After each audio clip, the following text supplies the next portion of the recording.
Dala ng matinding galit at pagkapikon ang nagtulak sa isang lalaki para saksakin at mapatay nito ang sariling nakakatandang kapatid sa Barangay Aranas, Balete, Aklan. Sa report ng Balete PNP, nagiinuman ang magkapatid na sina Ronaldo at Edalberto resulta nang mangyari ang pananaksak na ikinasawi ng huli. Sa panayam kay Ronaldo, napuno umano ito dahil talak ng talak ang misis ng kanyang kapatid kung kaya't hindi nito nakontrol ang kanyang sarili at kumuha ng kutsilyo at sinaksak ang kanyang kuya. Depensa nito, hindi niya sinadya ang nangyari at ipinupukol ang sisi sa ngayon sa kanyang bayaw na asawa ng biktima. Kubatilo, galing na hilong ako po, ano na raw na awakar ko ang asawa. Asawa kita rin mo, kita makakuyaga pa kita. Dapat iba person, hindi no.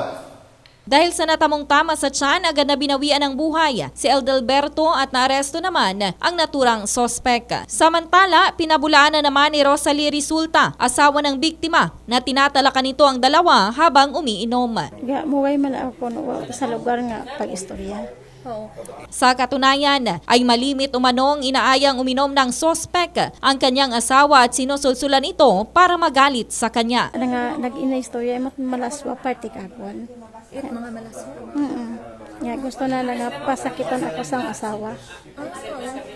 Sa ngayon, hinihintay pa ng Balete PNP ang desisyon ng pamilya ng biktima kung magsasampa ito ng kaso laban sa sospek. Balita mula dito sa lalawigan ng Aklan. Ito si K5 Bredjilin Tornino para sa Kampiyon na Balita, Serbisyo Publiko at Kasiyahan sa Kalibo, K5 News FM.